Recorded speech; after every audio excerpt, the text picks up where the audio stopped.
I pledge allegiance to the flag of the United States of America and to the republic for which it stands, one nation, under God, indivisible, with liberty and justice for all. That's not how to say it, so. The New Jersey Open Public Meetings Law was enacted to ensure the right of the public to have advance notice and to attend meetings of public bodies at which any business affecting their interests is discussed or acted upon. In accordance with the provisions of the Act, the Fort Lee Board of Education has caused notice of this meeting to be published on January 10th, 2025 and posted on the district website at www.flboe.com, published in the board's designated online media outlet newspapers, the Record and the Star Ledger, filed with the clerk of the Borough of Fort Lee and mailed to all persons, if any, who have requested said notice. Please be advised this meeting is being recorded and may be broadcasted on local TV and online at a future date. The Open Public Meeting Act allows for remote participation at board meetings and defines meeting as any gathering, whether corporeal or by means of communication equipment, which is attended by or open to all of the members of a public body, held with the intent on the part of the members of the body present to discuss or act as a unit upon the specific public business of that body. Roll call, please. Mrs. Byers-King. Mrs. Colback, or Ms. Here. Colback. Mrs. Here. Curran. Here. Mr. Knight. Here. Mrs. Cote. Here. Mr. Lopez. Here. Ms. Morel. Here. Mr. Rubino. Here. Mrs. Richter. Here. The board will convene to executive session to discuss legal, personnel, and other confidential matters. The board will reconvene into public session at approximately 7:30 p.m. May I have a motion to go into executive session? Motion. Motion Morel, second Curry. All in favor? Aye. Any opposed? I pledge allegiance to the flag of the United States of America and to the republic for which it stands, one nation, under God, indivisible, with liberty and justice for all.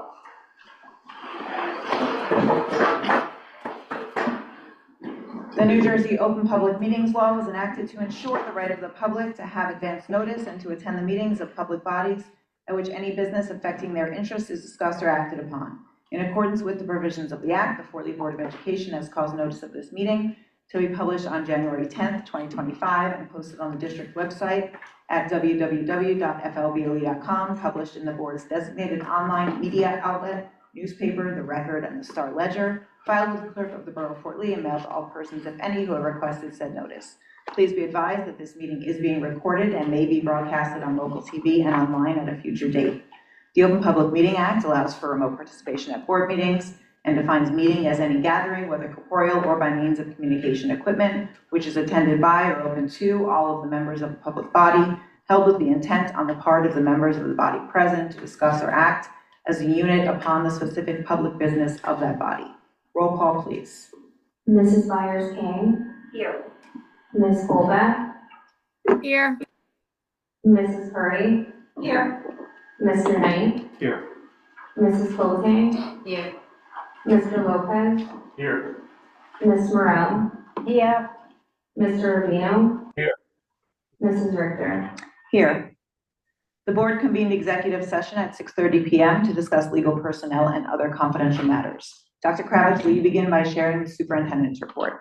Yes, good evening, everyone. And thank you for coming, and thank you for those on Zoom. 1,361 days ago, I had the privilege of returning to Fort Lee as superintendent of schools. It has been truly a rewarding experience, and I am deeply grateful for the opportunity to serve this community.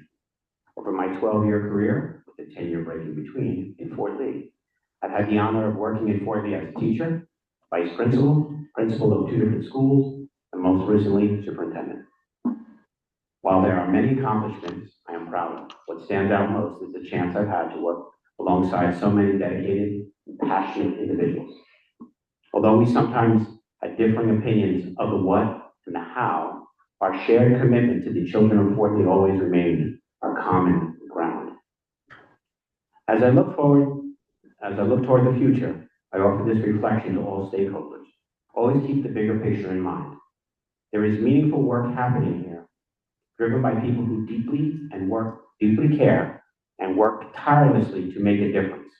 Success is not the responsibility of one person. It takes a collective effort. I leave you with a reminder of what I've consistently emphasized.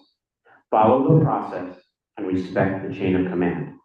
When these principles are overlooked, disruption follows, and the ripple effects can be difficult to contain. Thank you all for your collaboration and support. I am truly thankful for the time I've spent here, and Fort Lee will always be the place to be. Thank you.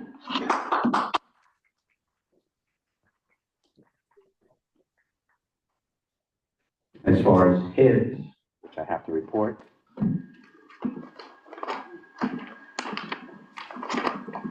we have 10 cases and 6 were founded. Thank you. Thank you. Do we have committee reports?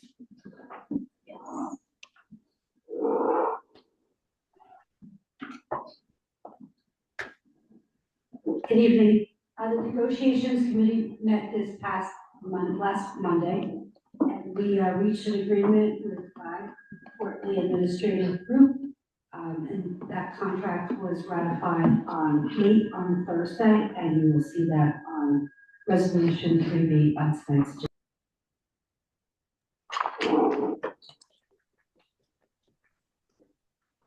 Together. The curriculum committee met last Thursday to discuss the new English language arts program that will be adopted this coming fall. Ms. Kim, the K-6 ELA supervisor, presented the recommended program. She briefly reminded us the rationale for the new literacy program, which is to align with the NJSLS standards, as well as bringing a comprehensive program to replace the current piecemeal programs that we have in ELA K-5, meaning the district is using different textbooks, different resources for writing, for reading, vocabulary, so that it's quite disconnected. The selection process there was a committee among the educators and the teachers narrowed down to 2 programs. The program that was chosen is called HMH, and that it had been piloted through K-5 over the last years, and feedback were given. Between the 2 programs, this HMH program was highly recommended between the 2. And so the committee the feedback from the committee is to remind, as we roll out this program, that parents remain engaged, provide feedback to teachers, provide feedback, again, following the chain of command. If you have any concern, to bring it to the teacher, and if you're not getting the feedback you need, continue to escalate until until you have the answers that you need. After the full implementation, we also recommend that there's a way to allow the parents to receive a workshop. So similar to the math program meeting that was held last year, there will be one held for ELA. And we really hope that this new program will bring a more connected platform for both teachers and students. Thank you. Thank you. The ad hoc RFP committee for the superintendent search firm met on the 17th. We sat with 3 different firms, and the committee is moving forward. I believe tonight it's on as a resolution. We're moving with one. Documentation was sent to all board members for their perusal. And that's where we're at.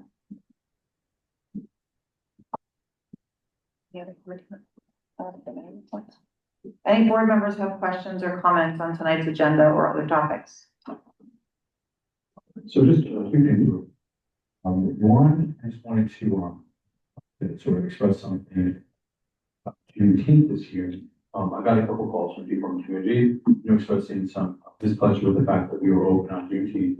And, I guess I can't speak on behalf of the entire board, but I can certainly say that it was an oversight on my behalf that I voted on one that didn't include it as a holiday. I also just wanted to point out that it is definitely marked as a day off next year. It's on the calendar, so I just wanted to bring that up. And then I said one other question. A couple meetings ago, we discussed the possibility of looking at the anonymous reporting tool for students, teachers, and parents. I'm just wondering if we had any sort of update on what. The anonymous reporting tool for students. We don't have any updates on that yet. Thank you. Any other board members have questions or comments? On 23F, the unanticipated or unexpended appropriations, the surplus currently with what we have encumbered, what is that number currently projected to be? So as for the 25-26 budget that was submitted by Michael Simon and board approved, the allocations to capital reserve, maintenance reserve, emergency reserves were budgeted at $0. So going forward, we will review the long-range facility plan and ensure the appropriate reserve funding is planned for the 26-27 budget year, consistent with regulations and district needs.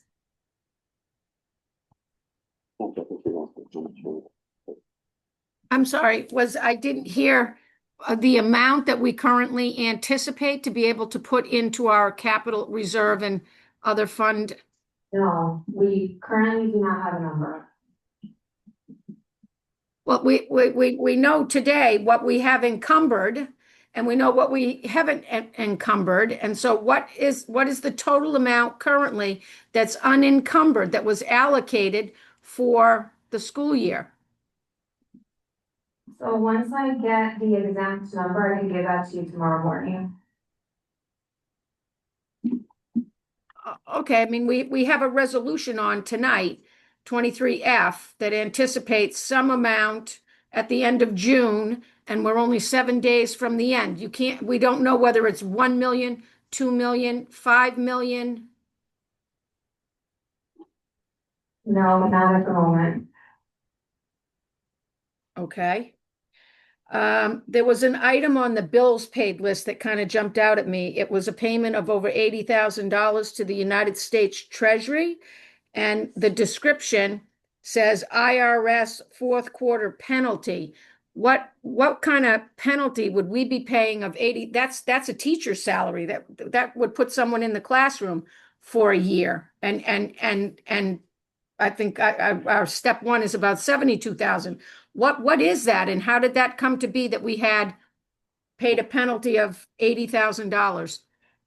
So that was due to the previous payroll coordinator we had, and he did not pay taxes on time, and that was the penalty we received by IRS.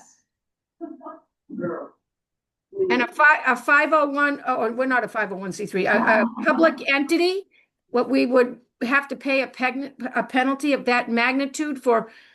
I mean, what did we miss, or how could it be like so significant for a public school district?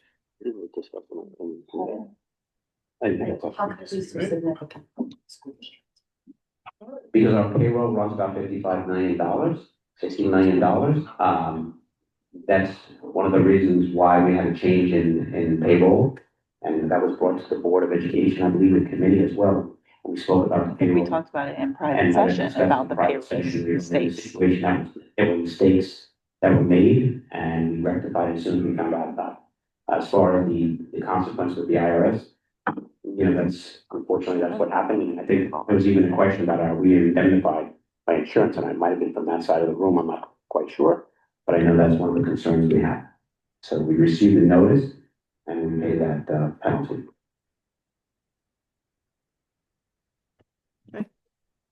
Any other questions? Can anyone on the committee, the ad hoc committee, elaborate in any way how you narrowed down the search and identified this particular firm for 20F? And was the committee unanimous, or it's just kind of a name without being in the interviews? Maybe someone could say why this particular firm rose to the top.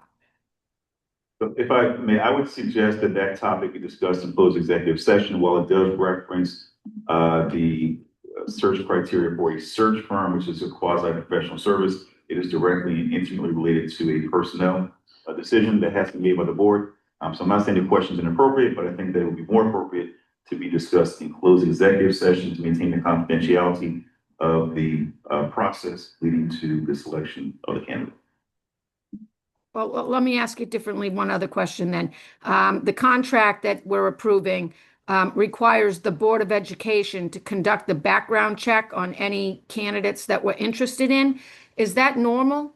Because I would think that that would be one of the issues. We would want a professional search firm. None of us, I mean, look, I have some access, but I don't use it for my Board of Ed. You know, how would we even competently do an effective background search? So, board members, any and all questions related to the search and selection of your next superintendent would be appropriate for discussion in closed executive session under the personal exception of the Open Public Meetings Act. And so I would just ask all of you to be guided accordingly in the future. With respect to a background check, like many, if not most or almost all things, the board can rely upon its designee to do that. So I presume that the search firm would kind of take the lead in doing all those steps towards the selection of the candidate. Just to follow up on what Holly said before, on Wednesday, June 18th, after the committee met, there was an email sent to all board members with a summary of each interview of all of the firms, explaining that one was excluded because one was excluded, and there were reasons that were listed why. Just reference the email. Just there was an email sent. I read the email. These were questions that I had in spite of the email. Okay, the email itself also is confidential and should not be disclosed to the public. I would just like to follow up with that you never responded to the email with any of your questions, so they couldn't have been answered before tonight. I mean, and it was because we're hiring a superintendent, I thought that it would benefit the entire board to learn the answers and not me just sending emails. That has not been a very productive course of action for me to get information. okay. We also sat through an hour and a half closed session and you never asked one question about that. So that answers kind of several questions there. I didn't think that that was a proper private session discussion. Okay. Any other board members have questions or comments on tonight's agenda? Okay. May I have a motion to open the floor to the public? Motion. Second. Motion Rubino, second Curry, all in favor? Aye. Any opposed or abstentions? Okay, we will hear first from members of the public physically located here this evening, then take questions and comments from those participating remotely. Participants are all limited to 3 minutes in which to make their statement. For remote participants, please select the raise hand button, and Mr. Ruggiero will recognize each community member in the order of raised hands. Please, everyone, unmute your microphone, state your name and address for the record, and begin your comments. Again, everyone is limited to 3 minutes. Please make your way to the podium if you wish to speak.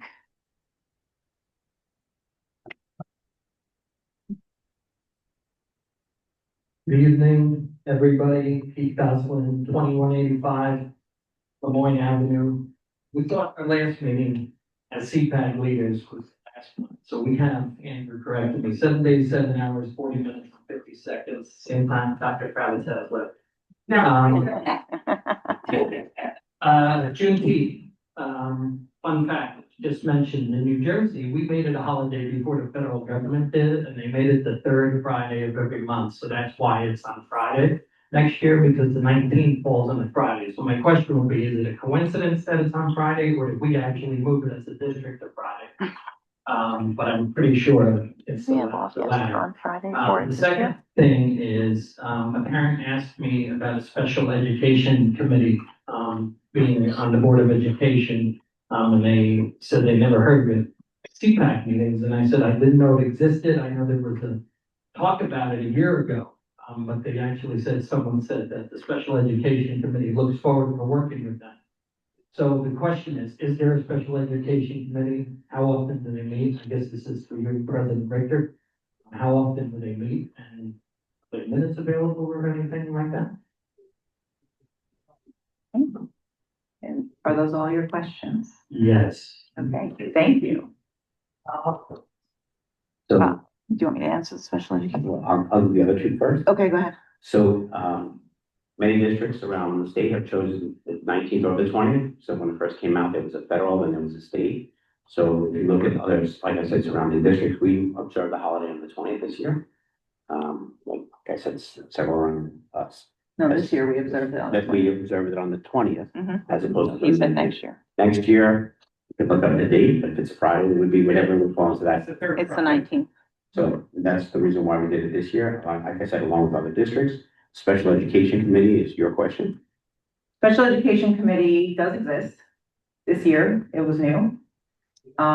It consists of 4 board members. Ms. Marilyn plays with me because I sit on most committees, but she wanted to be on it, so, and Ms. Colbeth is the chair.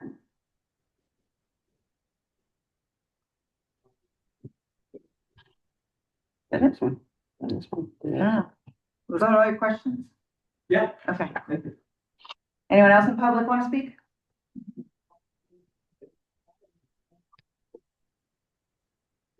Good evening, everyone. I'm Maggie Chen. I live in 141, Washington Avenue. And my question is also about the special education because I have 3 child, 2 in high school, and then 1 is going to intermediate school.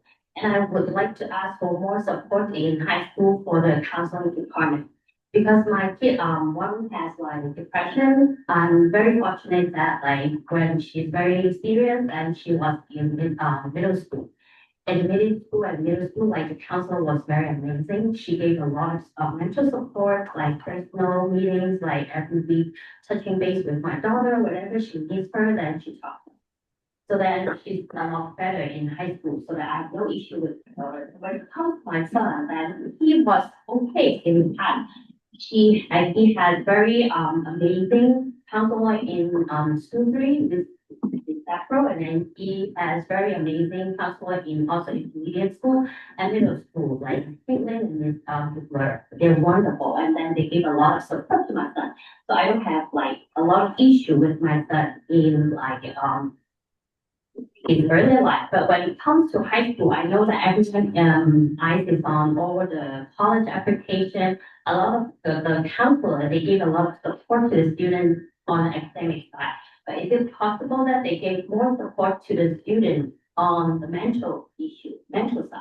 Because for the special needs child, the need is not only on the educational purpose or educational area. What they need help from the school is really the mental support. So that's why I have a lot of struggle with my child, and then I work very closely with the counseling department, and I have like a lot of meeting with them. But at the beginning, 5 was like enough for my kids. I don't really need IDP before because I have a lot of support. But when he goes to high school, after a couple meeting, I asked for IEP meeting, and it got turned down because he has no issue with the educational area because he has no problem with learning. But what special educational area that the child needs is really the mental support from the school or maybe executive functioning, that kind of area. Is it any possibility to increase the resources of the counseling department so that they have more chances to work with the student on the mental side instead of just academic side? Because right now, like personally, I'm not supposed to talk about very personal thing, but because the school did not give enough support to my child, then I choose to take the risk for him to fail the subject. And at the end, I help him at the final exam, so he got passed. But I really want to show to the school that like all those mental like special need kids, they really need more like mental support from the school instead of just educational. Do you have any other questions? Just one. So, we're looking in the next school year, so starting in September, to have additional supports in our high school regarding mental health and other programs. For the district, we are budgeting, we're looking at how we can squeeze that in, but we think we have an ability to add some significant assistance to students who need some wellness and mental health assistance. Yeah, I think like all the counselors are very amazing, but like the student, they need like constant support from the counselor. It's not just here and there, one of like the child study team, 1 meeting, 2 meeting.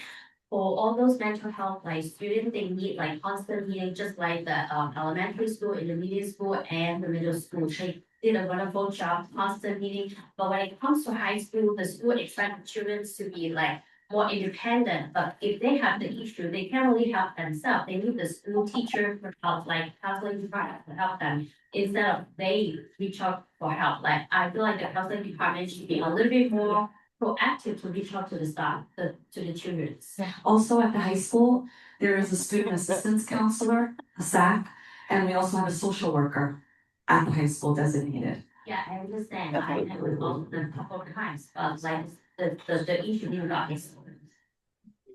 Thank you. Thank you.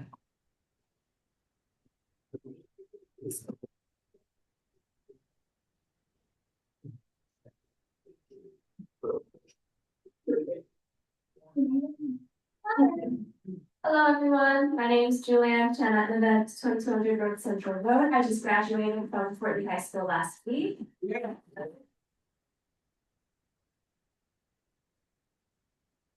And I remember 6 years ago when I was in sixth grade, well, and just about to enter seventh grade, I was preparing for my transition between elementary school to middle school. And a big part of this transition was the lack of school busing and for students who lived outside of accessible parameters.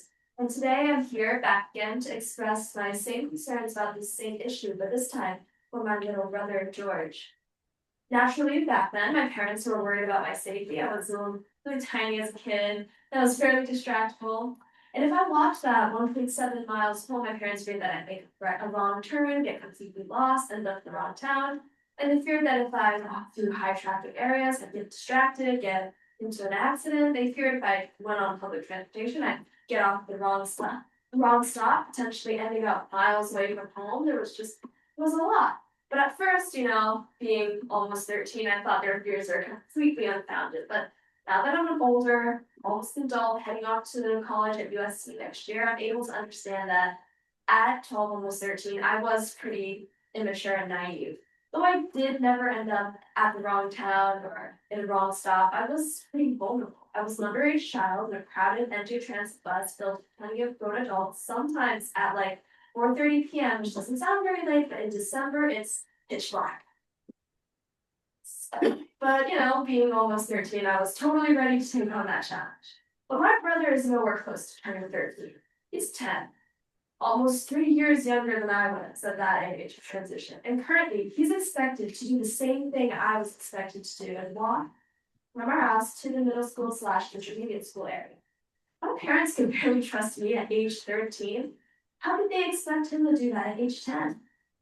Not to mention, I started school in middle school in 2019. Since then, there have been many shifts in traffic congestion and commuting patterns. The intersections at George Washington Bridge have been ranked as the worst traffic bottleneck in the entire U.S. for 7 years straight due to global traffic, long-haul trucks, and construction zones. And on the subject of construction zones, there's just been a lot of them, such as the upgrades on Lemoyne Avenue. I'm pretty sure we're all familiar with closing down half of the road and whatnot. But construction zones like these have dropped the rush hour traffic speed to record lows, worsening commuter times for parents and children alike. I remember standing at that bus stop, or for a different reason lately, having to wait like 20 minutes. The bus was 20 minutes late because of that congestion. So I know you all care about the education of Fort Lee children. A big part of this is to be able to make it to school safely and on time. As parents, guardians, aunts, uncles, grandparents, I urge you to access all school buses, especially the younger intermediate school students. Now I'd like to welcome my brother to our citizen.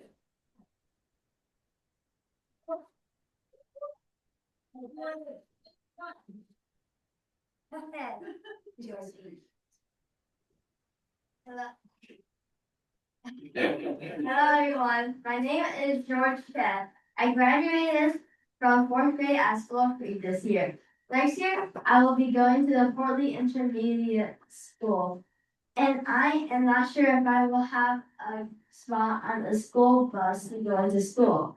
The intermediate school seems very far away from me. In School Free, I used to walk to school every day. School Free, roughly half a mile away from my house.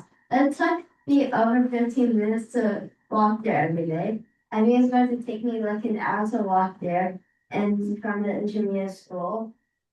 It's an hour is a very long time. I heard that the transition from elementary school to the intermediate school is not easy, so I'll need to study more. During my time at school break, I have to let a student receive really good grades. Next year, I want to get A's in my class as well. To do that, I need to study, and I don't want to waste an hour a day walking home when I could be studying. I know you all care about the safety and education of the children of Fort Lee. I am just a child who wants to learn, so please give me a spot on the bus.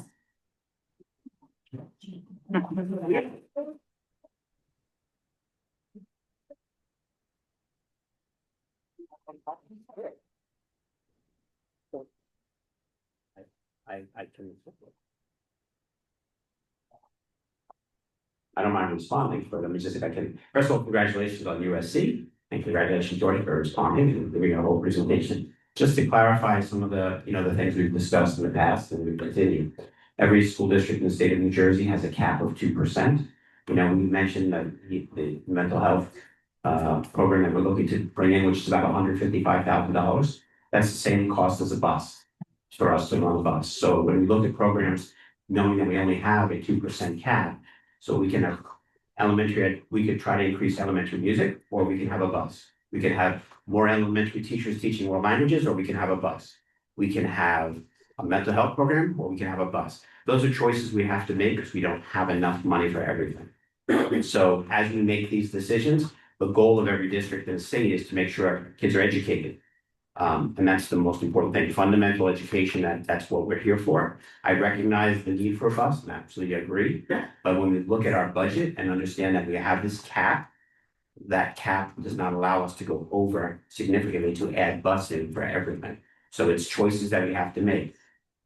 Music program in younger grades, mental health programs, all of those things, they all cost money. So we are limited to what we can increase at a time. We also have to worry about our infrastructure, because we can have a very nice bus take you to a building that, doesn't have air conditioning or has really poor bathrooms. So those are the decisions we make. And I recognize it's not the most popular decisions, but that's the reality that we live in a time where we are 2% cap for our school budget. So it's.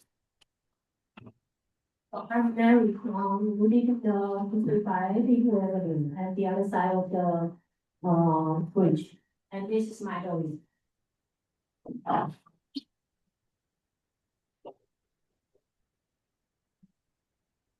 I live just one block away from the house that gets the school bus. My family missed it by only 0.1 mile. But the small number makes a big difference for me. I have to walk 40 minutes to work. I live across the bridge where roads are really busy and dangerous. There are no crossing guards. Sometimes there are no sidewalks. My mom and dad both work and we don't have a car. I can't take NJ Transit either because I'm not old enough. I know other kids near my house take the bus. They are just regular families. I don't understand why I chose. Sometimes it rains, sometimes it snows, and it gets really cold. I get tired and scared walking that far by myself. My parents worry about me a lot.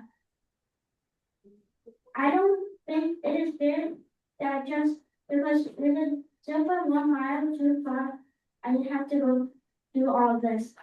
Please help families like mine. Please let kids who don't have a car get a bus, even if they just live a little outside of the road. Thank you for listening. Thank you.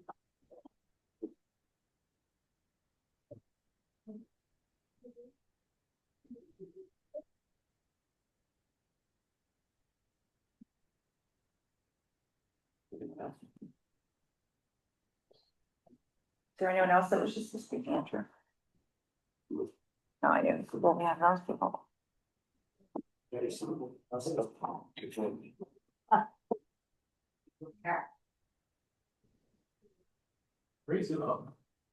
Andrew Goodwin, 326 Bridge Plaza North. So looking at my favorite subject. Those who don't know what it is, it's Special Parents Advisory Group. we have a date yet for the annual meet and greet? I know that you're not gonna be here, and I don't gonna be part of leadership anymore, but it's planning things for the future, so I was wondering if there is a date that is set, yeah, for that.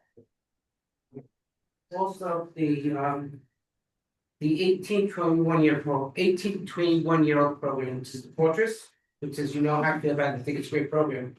I was wondering if maybe these young adults, they got right finally, okay, got probably about 6 months, but that right. Maybe and I don't know if that, the preschool, they have some program, I'm not sure or not. Because maybe those young adults can do, instead of going to quote unquote extended school year, a internship and like get paid. So it could be, something for the future for them.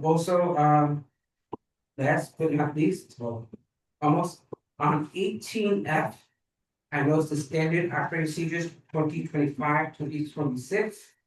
I noticed on that, the names on it, and I noticed that the business administrators was not on it. And the superintendent, the assistant superintendent, and the assistant BA.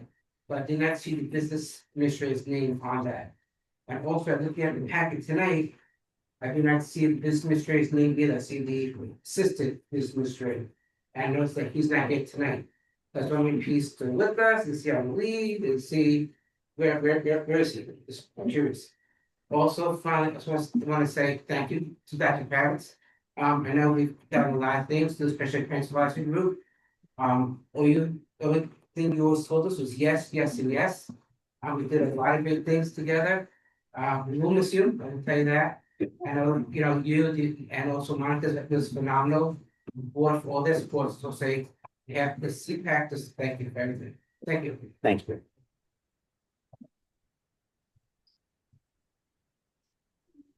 In.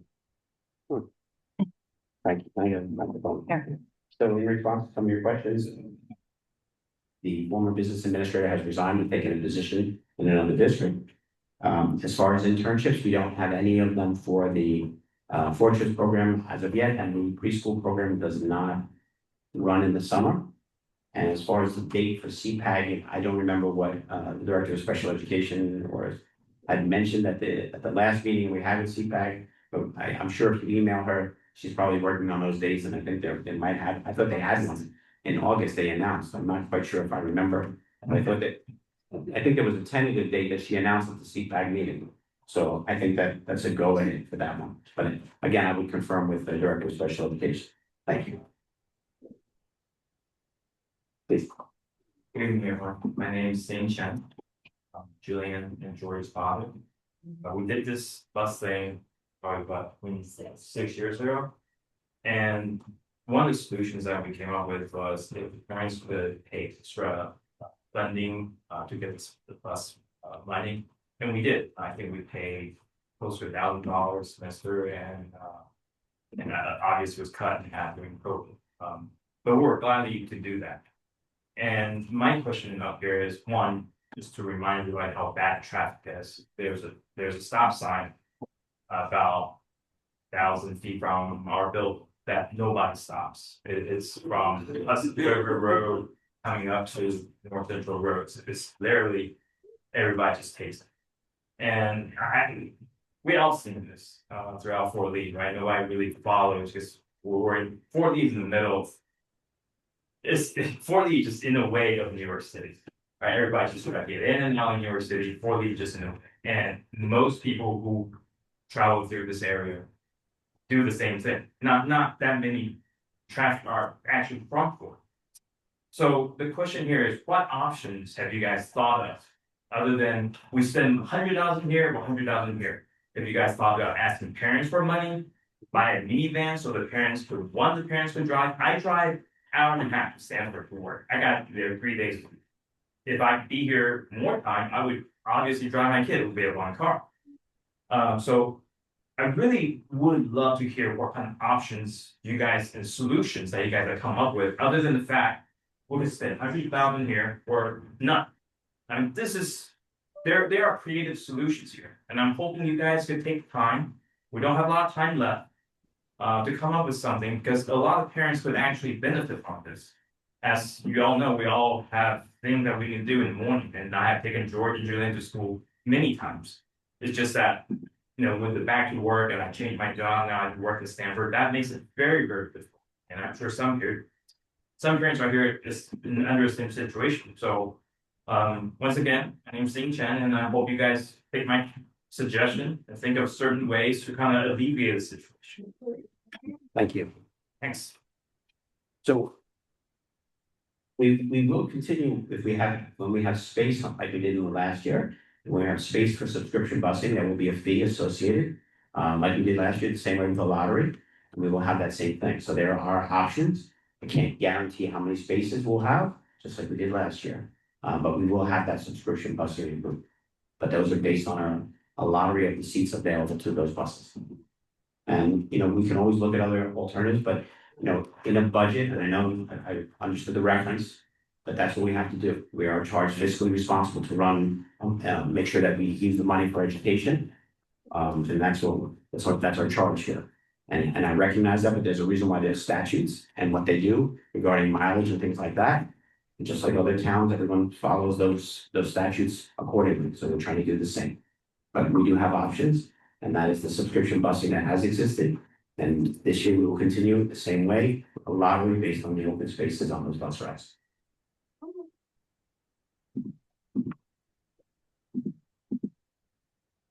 Are there any other questions from the audience here?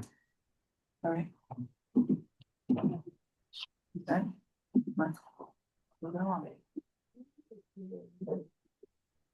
Wait, I can't forget one question. Hi. Okay. My name is Candace. I'm at Westview Place, zone for school 3 as well, and I love our community. And I am very grateful to be walking distance from school 3. We love it so much. I don't know that. Sorry, my daughter's going into 4th grade, so we're going to be in fall 2026, and I think we're the only school that's north of the bridge, and so I think there needs to be serious consideration for our district specifically. I understand that New Jersey as well has a law that it's a 2 mile, but like, other neighbors have said, Portland's incredibly congested, that those intersections are deadly. These kids are 9, 10, right? I understand you're saying your hands are tied, but like my neighbor had said, that we're looking for you to be advocates for our kids. It's a safety issue. You're right, when you say that money is earmarked only for education, getting to school safely is part of that, right? Getting to school safely and back again. That walk on Google Maps is 40 minutes.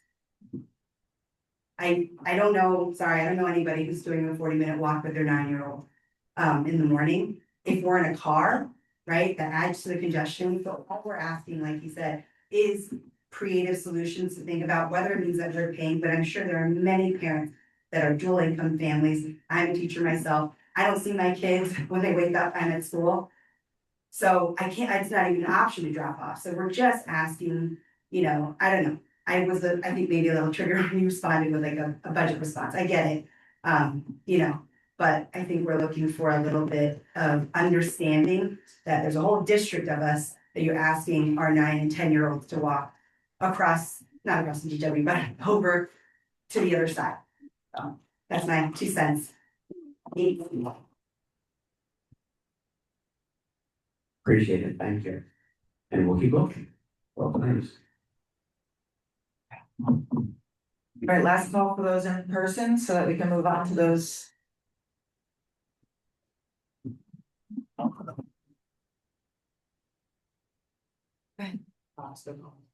we're gonna reset. Gotta raise that microphone. Okay, hello, can you hear me? Yep. Yes. So just to reiterate, Ashley that's in 2423 First Street. I have an older son that goes to the middle school, 8th grade. I'm from the south. There's no way I would allow him to walk from First Street, literally on the same street as School 3, all the way over here. There's been times when I've had to walk to come pick him up or walk to drop him off, because I too don't have a car. But by the grace of neighbors, I can borrow a vehicle from time to time should he miss the bus. Last year, I was told that he was not going to get on the bus. I'm single mom of 3 children, so he's supposed to go on the bus. He didn't get on the bus until day 2. So I had to take him the whole summer we were practicing like, okay, I gave him an air tag, you wash it in the washing machine. That felt everybody, but there was a try there. But it's still been told that he was gonna have to walk. I can only imagine with the moms that have little girls, even George, having to walk that far. It's ridiculous. And then I know we had did a little bit of research, man, I think I might have just forgot to say it, but even according to New Jersey law, CPS can come knock on our doors if we're sending our kids out there dead young and crazy traffic, because we have a major traffic issue.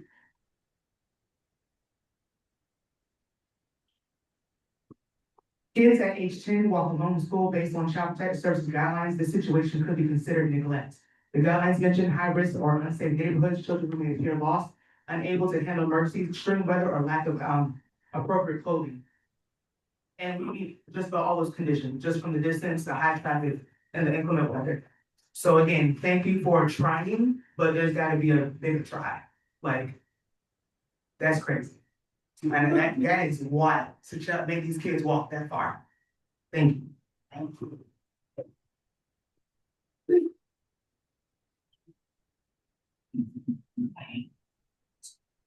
Okay, Mr. Ruggiero? Mihail, you've been promoted to panelist. Please unmute your microphone and feel free to share your video. Please state your name and address for the record. You have 3 minutes. Hi, Mihail Komonescu, 254 Tom Hunter Road. So first thing I wanna say thank you to Miss Cohn from School to Annex. She did a wonderful job as a first time in the district teacher. I mean, my kid over there was very happy with her, and he learned a lot. And overall, I think what they have there, it's a good program. It also helps the kids in the fortress to get life experience. And I encourage every parent that has a school aid, preschool, or if to consider the school number to annex as a potential pre-K. I'm also saying that I'm sad to see the school number one teacher, principal resigning. From what I could gather, he was very friendly and very involved with the activities happening in the school. He always walked around the school grounds, and you can always ask him questions. So sad to see him go. Now, in regards to some complaints that I have, so I'm looking at the budget and I have some questions. I'm seeing, as Paula mentioned, we have the IRS penalty. I find that disturbing that we have to address it in a private settings, granted that Dr. Kravis just said that our business administrator just quit. I don't see how that can be private in any form or, because at the end of the day, it's a penalty on public money. So it would be, as we as the community perhaps should get like an explanation of what happened and how can it be avoided. Now, the other thing is I'm seeing an item spent here for, it's called collaborative equity and it's labeled DI consulting. It's for $21,750.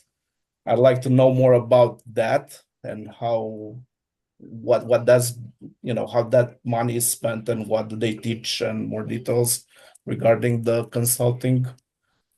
And lastly, I'm still waiting for like a satisfactory response in regards to my IEP problems and trying to figure out what happened during last year. I don't think what was communicated in regards to the school aid that my kid was assigned is acceptable, and I've sent the message to the board. I'm waiting for responses. So that's what I wanted to say. Thank you.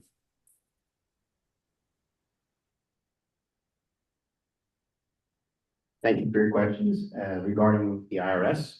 That was, as I said, that was part of conversations held with the board and brought up tonight.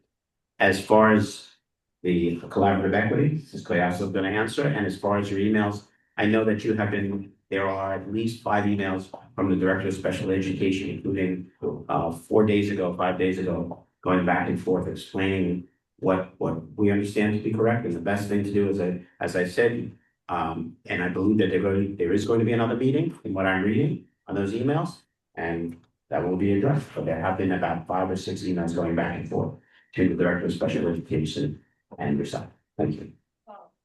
In regards to a question regarding comprehensive equity solutions, that is a professional development provider that the district hired to work with our administrators as well as our intervention and referral services teams, otherwise known as our INRS teams, to address the citation that we received by the Department of Education for significant disproportionality with special ed with regards to our Hispanic student population. That vendor has been working with our INRS teams to establish consistent protocols and procedures to ensure that our practices are equitable across the district.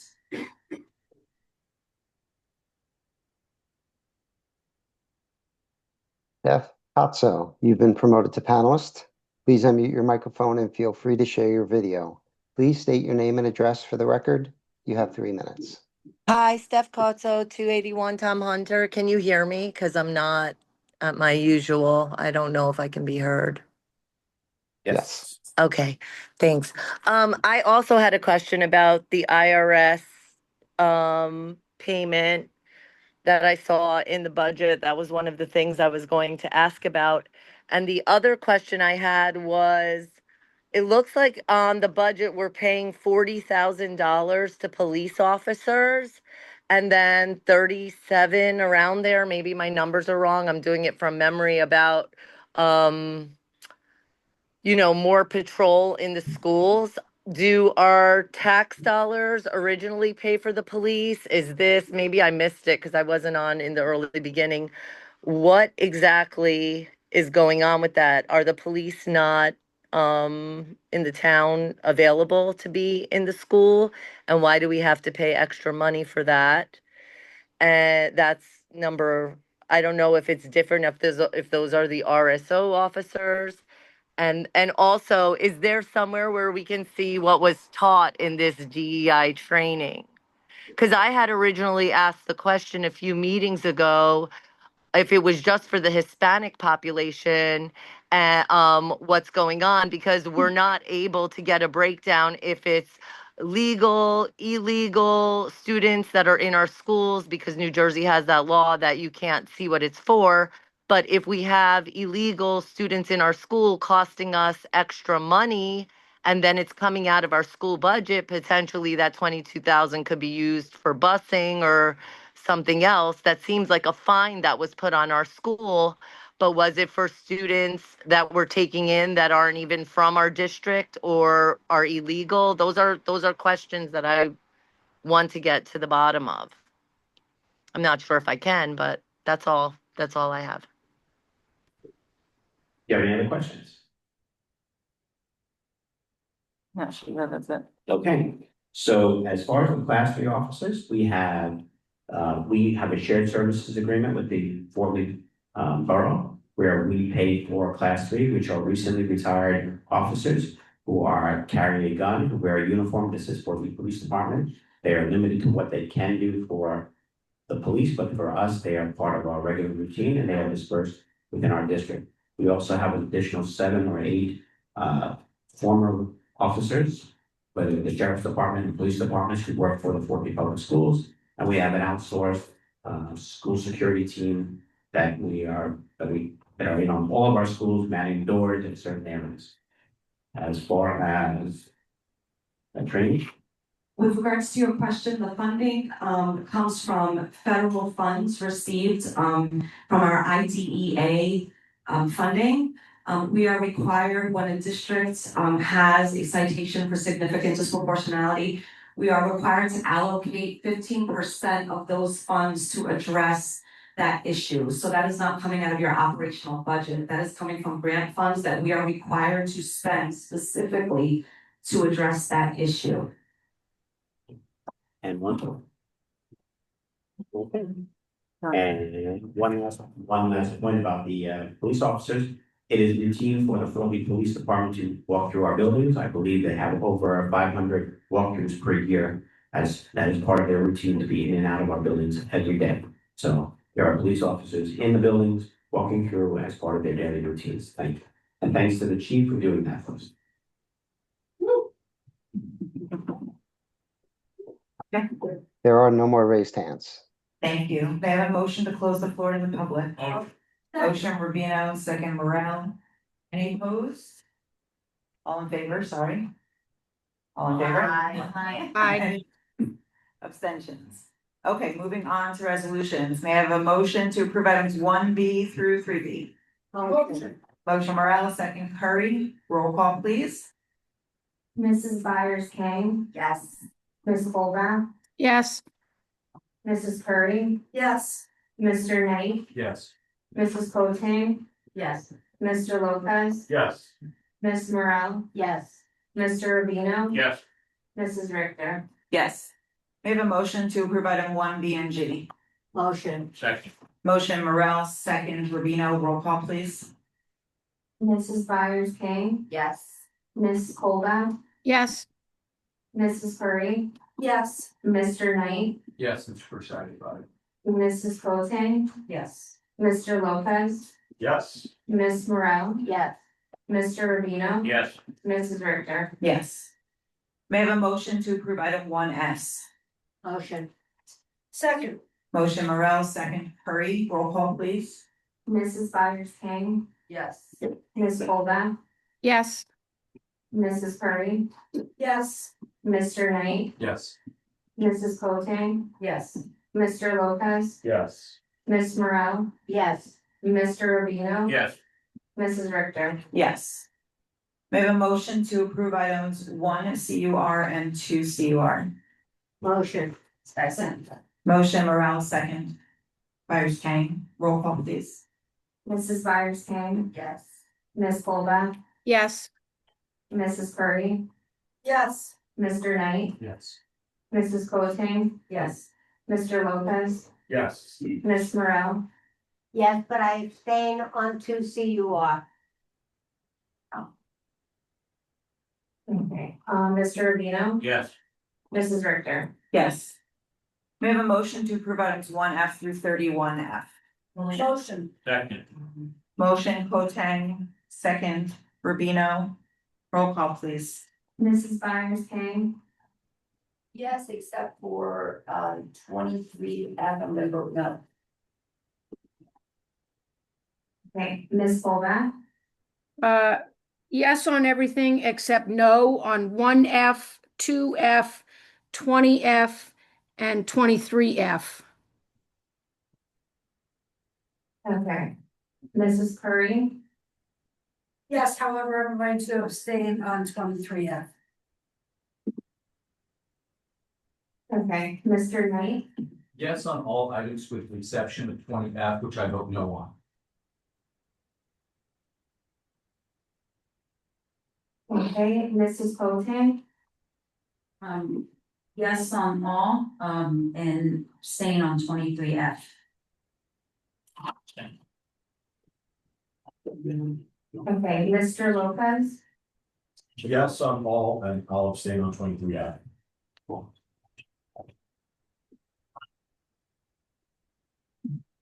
Ms. Morel, Yes. Mr. Rubino, Yes, abstaining on 23F as well. Because I'm against school zero. This is Mrs. Richter. Yes. May I have a motion to approve items 1P through 21P? Motion. Second. Motion Morel, second Rubino. Roll call, please. Mrs. Byers King, Yes. Ms. Colbath, Yes on everything, but no to the name Ernie Zabo on 3P, and no to resolution 12P to create a new night custodian position. okay, Mrs. Curry, Yes. Mr. Knight, Abstain on Ernie Zabel's name, and I'm going to also abstain on 12P as well. okay, Mrs. Coates, Yes on all and abstain on name Mary Lamb on 3P. Okay, Mr. Lopez, Yes. Ms. Morel, Yes. Mr. Rubino, Yes. Mrs. Richter. Yes. May I have a motion to approve items 1 POL and 2 POL? Motion, Second. Motion, Colbath, second. Morel, roll call please. Mrs. Byers King, Yes. Ms. Colbath, yes. Mrs. Curry, Yes. Mr. Knight, Yes. Mrs. Bote, Yes. Mr. Lopez, Yes. Ms. Morel, Yes. Mr. Rubino, Yes. Mrs. Richter. Yes. Is there any old business? So, I got to follow up.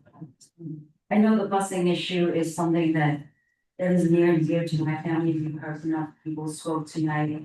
I know that budget is an issue and it's not an easy job for you and the business administrator that in the interim. To use the money for education, like you said, won't happen unless the kid can get in the morning. And with absenteeism is one of our big concern. One more impediment for the kid not want to go to school, parents can't bring this kid to school. Education can't happen if they can't get to school. And secondly, we can't afford to have one incident of a child getting hit walking from the school-free area through the big business district. We know that it is a real hazard. It is a real hazard. I'm happy to forego and let my 12-year-old, 13-year-old walk, but I can't imagine a 10-year-old, a 11-year-old walking in the dark, especially in the dark, walking home. And so I ask you to please, I know that I've stated in an email to you, to have a clear outline on our website, what is qualification, what is the registration process, when should parent expect to hear from the district whether their child qualified. In the past 2 years, parents hear as late as the day before school starts whether their children qualify for busing or not. We want to work with this year, but it cannot happen, and I know you've made that promise, you won't let that happen this year, so I just want to reiterate that we don't allow this to happen this year. To have busing information that be sent out so late and to not have a way to accommodate, even if a parent has to pay to give them that option to pay to put a child on a school bus and not on engine transit. And then the second point I want to raise is to support that parent. Obviously, there's a gap between middle school and high school in terms of our mental support for students. So I hope that we can make even small progress in that direction. Thank you.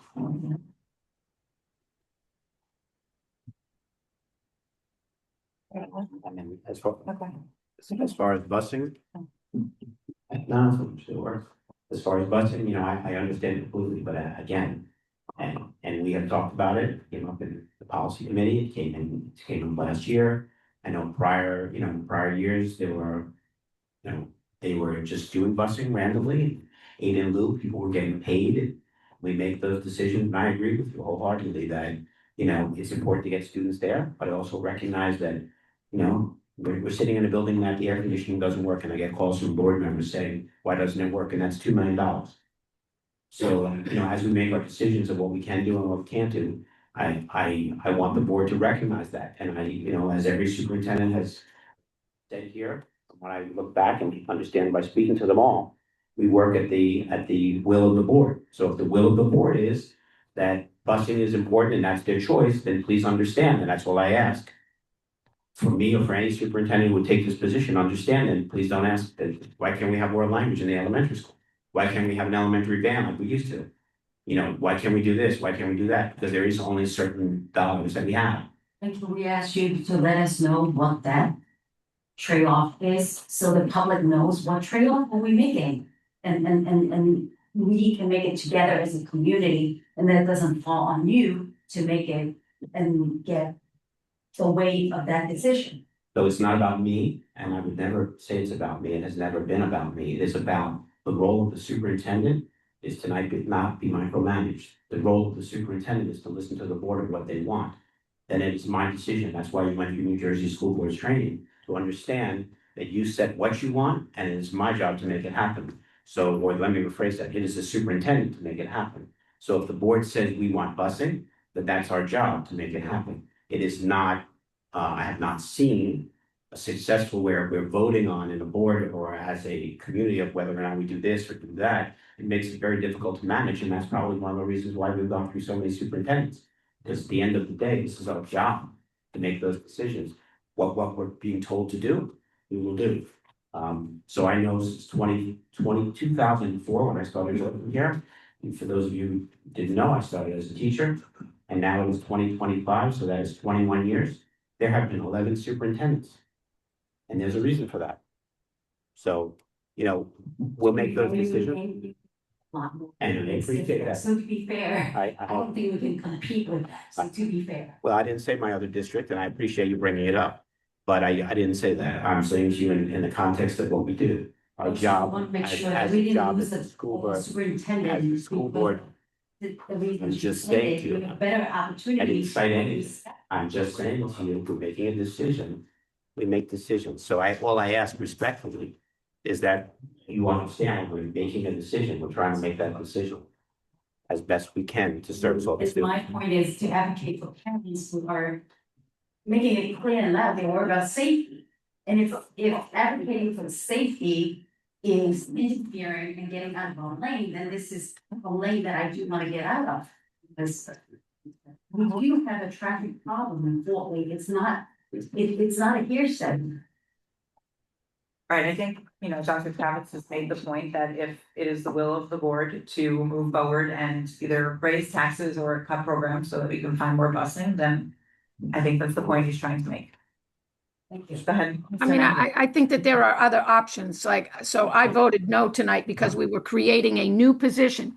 Tonight's agenda had a number of new positions. So I think what Amy is asking for, and I think that it would be helpful for the board to know the cost to provide so that if we have to go to our parents and ask for a little bit more contribution on their part, I frankly thought that it was decided we were coming up with $155,000, and I frankly thought that the busing issue was solved for this year, and I guess it's not. It is a very big safety issue in our community. We have a very, can I finish? So busing to me is a very significant safety issue. Fort Lee is not like many other suburban Bergen County towns. I mean, we have pedestrian accidents all the time. So I do think I want to endorse expanding busing opportunities, and whatever the numbers are, I think the board needs to be presented with that. I also want to ask about 23F, because we typically do this resolution at about this time, and we have a sense of what the number is. And my understanding is that we need to make that transfer before the end of the school year. So what is our path forward on that? How do we find out approximately what the number is? And are we going to forfeit putting this money in our capital reserve if we don't, because I don't think the vote passed tonight on 23F. You had a lot of abstentions, and I don't think there was a majority. So what is the path forward? So I think Lester's gonna speak to that, but just to clarify, the night custodian, that's a position control number. By state law, we were supposed to be putting every employee, every position with a control number, so we didn't necessarily add a position. That position control number, and as Kristen explained, we have an overlap of one person going in while another person, so you would see that position control number disappear on August 1st. So every position in every building, under every category, needs to be classified with the position control number, and that's what we were trying to do. So there was no necessarily additional person. The language of Resolution 12P presented to the board stated, therefore be it resolved that the Fort Lee Board of Education, upon recommendation of the superintendent, approves to create the following positions Control. for the 2025-2026 school year. And we've never had a supervisor of special education. That is absolutely a new position. And the resolution said that the night custodian is a new position. That's the language in the resolution that the board was presented with. Right, but you specifically asked about this token, but that's fine, cool. So board members, if I may, on resolution 23F, I think it was, I spoke with the business administrator. My understanding is that the vote tally was 3 yes votes or 3 affirmative votes and 6 abstentions. I also reviewed your policy number 01. One second. A number of us voted no. I voted no. I didn't abstain. I don't abstain. What was, can you recite what the outcome was of that vote? A number, Which number was it? 23F. 23F. What was the outcome? The tally. 3 people that said yes. How many said yes? How many said no? How many abstained?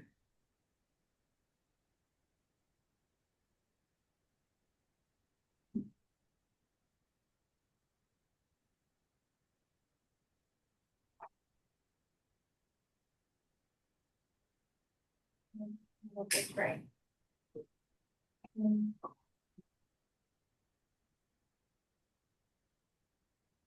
I guess 4 abstained. And 2 said no. How many said yes? 3. So 3 yes, 2 no, 4 abstentions, correct? Okay, so let's make sure we're clear. 3 yes, 2 no, 4 abstentions, correct? Is that a yes? Then I'm Yes. good? Okay, so according to Robert's Rules of Order, a vote of 3 yes, 2 no, 4 abstentions passes. Abstentions acquiesce to the majority. Pursuant to Board Bylaw 0165 voting, there is no enhanced majority required for what I understand is a simple budget line item transfer. So my opinion is that that passes this evening. I will nonetheless double check it this evening, but as of now, 3 yes, 2 no, 4 abstentions passes. Thank you. Move on. So, I have a question about the busing situation. First of all, 2 questions. One is, what is the typical number, the difference in the number between the people who, the seats we have pay as you go, and the people who participate in the lottery? What's the difference in those 2 numbers typically? So, not to be sarcastic, when you say pay as we go, I don't know. So, you said that we make seating available to students that can pay for the seating on the bus, and that happens through a lottery. Is that correct? No, so let me clarify. We have busing that's required if there's special education and their IEP dictates that they need busing. That's one category. Second category is anyone who's over 2 miles, right? That's another category.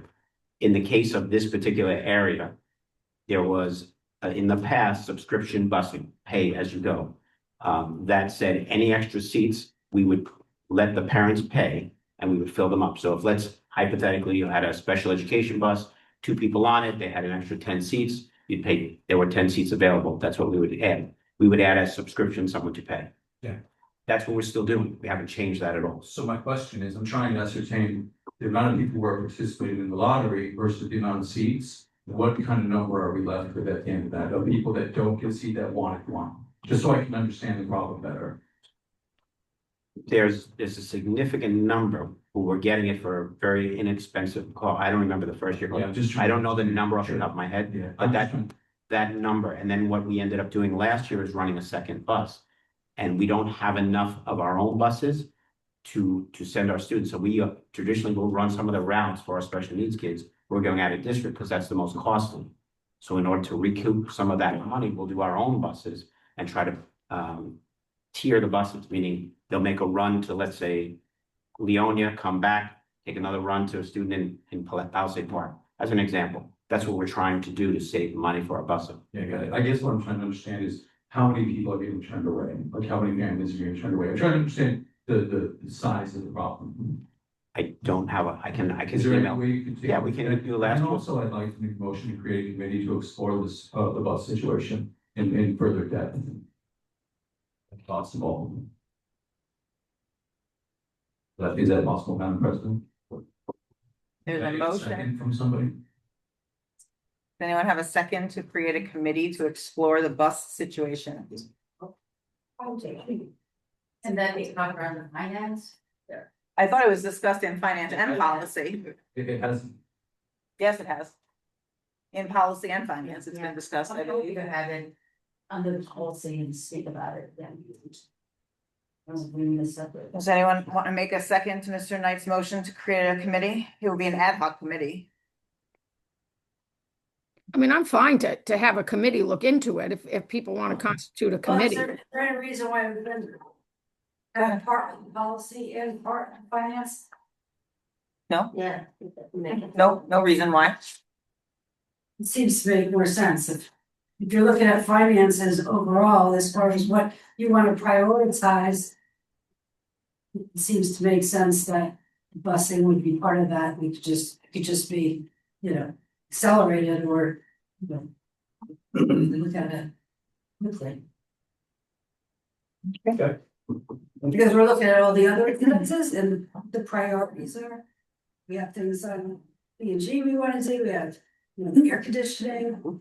Okay, so Some of the other- look forward to hearing about a finance committee meeting happening soon then. Yes. And we come up with a list and then the board decides what is it that they, where do they want to allocate the money? That's a great approach. I just want to wish Dr. Kravitz the best in his next. wow. Yeah, well, I was waiting for new business, but, Well, we are on you. And, I for one have a deep appreciation for your strategic and forward-thinking approach to running a district, a very challenging district, to the number of children and buildings, facilities that we have to oversee. I have a deep appreciation for your candor and the way that you've ingrained yourself in the community. You're there at a lot of events in town, and thank you for that. She shows it care for the community. Just want to also say that he was recruited to not just any district, but one of the best districts, not in the state, but in the country. So that says a lot about who your performance, who you are, and what you've achieved. So I know that I for one will miss your presence. But I also understand that your management style and approach has always been to develop others and to build a team around you. So I know that we're still in good hands with the folks that are in that building. So thank you. Thank you very much. What? Well, can I do this before you go on your 20-minute rant? Yeah. Okay, so we know you don't like a lot of fanfare, but I had to give something to you, so here, this is for you with appreciation. We honor you in recognition of your passion and commitment to the district in all of your time, so thank you. Diane said you'd be okay with that, so thank you. Go ahead, Holly. I get to go? Yeah. Oh. So I had to. Yeah, 3 minutes. Huh? You have 3 minutes. Thank you. Stay good. I've had, Steve, my name, I've had the pleasure of knowing this gentleman for 20 years, maybe a little bit more than 20 years. And he is a kind and gentle person. He has always thought of Fort Lee at this home. When he came back, he wanted to do everything and anything that he could do to improve student treatment and just the community at large. And he is definitely gonna be sorely missed. I'm sorry that he's leaving. I understand that he got a better opportunity, but I'm sorry that he even has to think about leaving. Because that's a loss to all of us. It's a loss to all of us. And he will always be my friend. He has always been my friend. I think I've seen him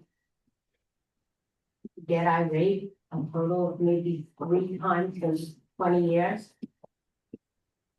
At my instigation. I try to bring the best out of him. And I'm gonna miss him. And this town is gonna miss us. before Julie, I don't care what anybody says, but then I'm trying to use the best thing for Brooklyn. Thank you. Any other board members wish to speak before we adjourn? Go ahead, Kim. I was just gonna say, also thank you to Dr. Kravis. I joined the board about the same time that he became superintendent. I know that I was really, in the final round when the interviews and really, you know. One of the things that I thought that I had, you know, I really looked at, because I didn't know all the, you know, qualifications or all the roles that you needed to play. But one thing that I do always look at is executive presence. And that's something that you exhibited then, and you have exhibited that in the last 4 years that I've known you. And so I appreciate that. I've learned a lot from you. And so I just thank you for the community, and thank you for everything that you've done for our students, for our community, and for the board. Thank you so much. And best of luck. Congratulations. Congratulations on your next endeavor that you're very smart. I've always said that. Smart and dangerous. It's very good, and I'm happy that we had you. I'm happy that my child was able to go through high school. I'm grateful as a parent that you listened to me when I needed someone to listen to me. I'm grateful to you from a board member that you educated me on certain things that I didn't understand. I wish you all the best in everything that you do. I am very grateful. And I want to switch gears because I didn't get to say it earlier. I should have said it when the meeting opened, but I want to say thank you to the entire district for such a wonderful week that the students had throughout the district, the middle school graduation, the high school graduation, all of the fun things that the teachers, the administrators, the advisors, the counselors, everybody worked so hard to make such special memories and moments for these young adults and young children to take onto their next journey. And I wish all of them well. I wish everyone well. My heart was breaking for these young children, thinking of them walking. And it is dangerous, but I believe and I know who we are sitting here. And I know that we're all kind people who have big hearts, and we know that we will find a way to get those little ones to school and with them in out of harm's way. Some will, they may have to say some prayers, but I know from experience that prayers are answered. So thank you. Thank you so much, Dr. Kravitz. Good luck. Thank you. Dr. Kravitz, thank you. Thank you for your professionalism, your candor. We can always agree on everything, but when we disagree, you never shut yourself out. And you hear us, you listen to us. I'm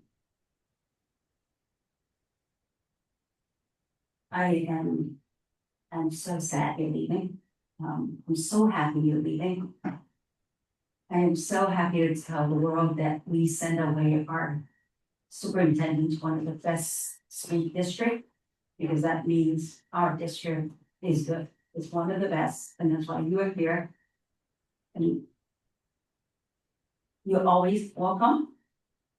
You're always welcome back. The door is not closed.